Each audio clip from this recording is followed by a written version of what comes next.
All right, question 9 here. Once again, make sure you're able to do these questions when they're um, just kind of cold. So if you need some more example problems after watching this walkthrough, then please go to the book for those additional problems. All right, so number 9, factor using either grouping method, either the grouping method or rewriting in quadratic form method, then solve for x. So for A here, looking at these, and if you prefer the box method, I'll kind of add that in as well.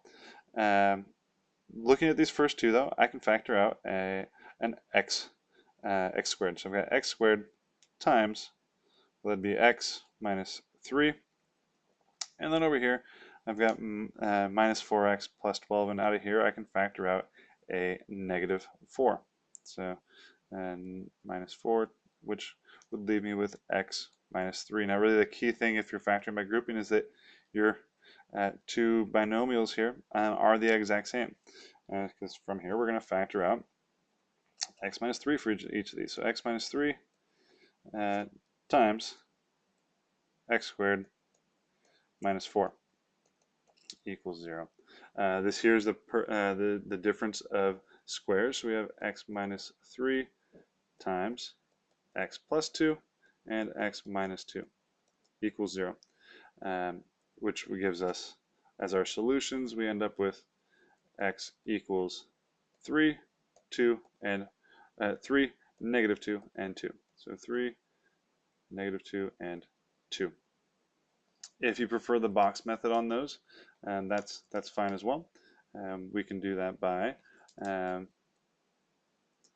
just throwing in all four pieces into the box. So x cubed minus 3x squared minus 4x and plus 12. From here we could factor out a negative 3. Negative 3 times 4 gives us, times negative 4 gives us positive 12. Negative 4 times x gives us that negative 4x. And x times x squared gives you the x cubed. From here you would also again continue to factor out your perfect squares, or sorry, your difference of squares. All right, and so B here, we're going to kind of in our heads go over and say, hey, let's just call y, let's make up a variable called y, and we're going to set it equal to x squared, so that I can rewrite this as y minus y squared minus 5x plus 4. Oh, actually, let me rewrite that completely, because I'm substituting y in for any x squared. So I've got y squared minus 5y, there you go, plus 4 equals 0. This quadratic we can factor pretty straightforward. So multiplying to give us positive 4, but adding to give us negative 5. So we've got y minus 4 and y minus 1. Now remember, each of these are in fact x squared, each of these y's right here. And so I'm going to rewrite that over here in blue, and that is going to be x squared minus 4, that's the first one here, and times x squared minus 1. And hopefully you're noticing these are the difference of squares, so we end up with x plus 2, x minus 2, x plus 1, x minus 1 equal to 0. And our answers are going to be x equals negative 2, 2, negative 1, and 1. All right, that's what I should have boxed that one up as well. All right, number C here, real similar.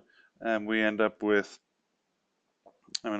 this time I'll kind of just talk about this here in our head. I'm not going to actually substitute in for y, but let's factor. So what would negative 20 and 2x to the fourth, and I'm really thinking about these in terms of x squared being squared.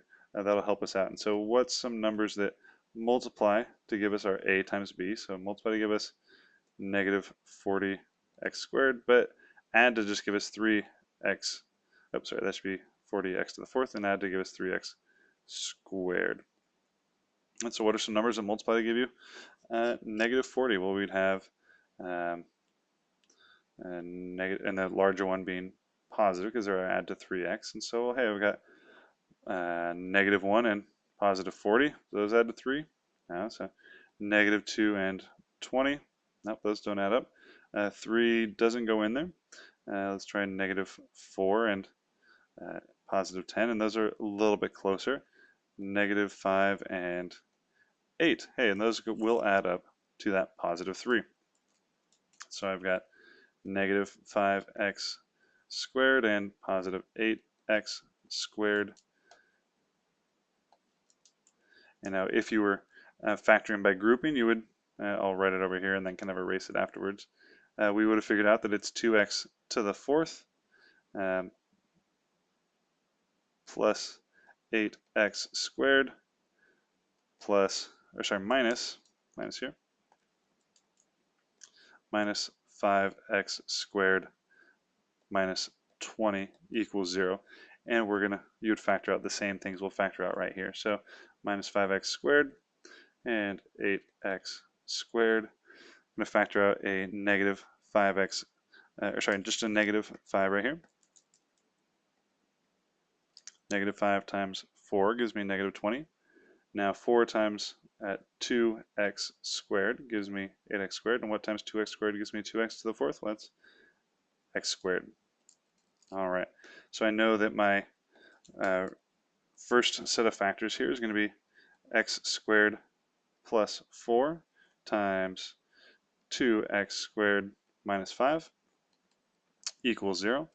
And again, we got that same thing had we factored out a 2x squared from the first one, leaving us with x squared plus 4.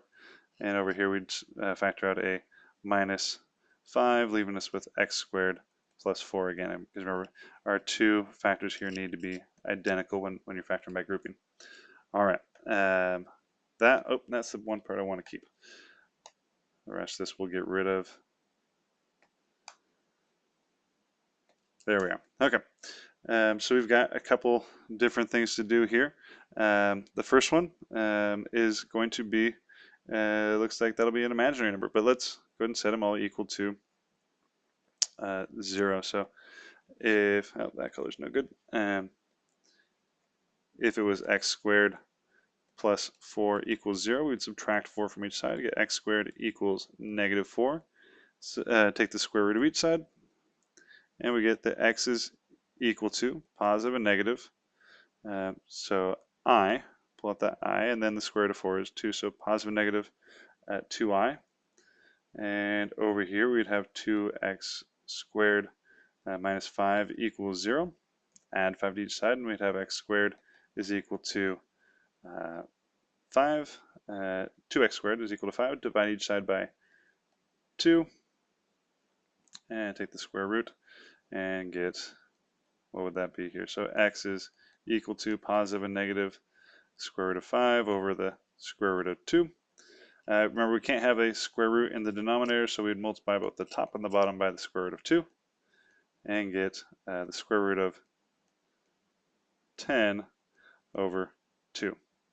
All right, so there's our answers, and we'll write out a little bit more explicitly. So that was negative 2i, positive 2i, negative square root of 10 over 2, and positive square root of 10 over 2. All right, last one, D over here. Clean up our room first. Let's see, so is this one factorable? And head on through, it should be pretty similar to problem A actually. So x cubed, 6x squared, minus 4x, and minus 24. So I'll factor out a 6. 6 times negative 4 gives me negative 24. Negative 4 times x gives me negative 4x, and x times x squared gives me that x cubed. All right, so our first set of factors are x plus 6 times x squared minus 4. And luckily we got back to a difference of squares, so it's a little bit quicker for us. X plus 6 times x minus 2 times x plus 2 equals 0. And our solutions are going to be our roots, however you want to think about it. Our zeros are negative 6, 2, and negative 2. So x equals those numbers there. All right, hope that helped.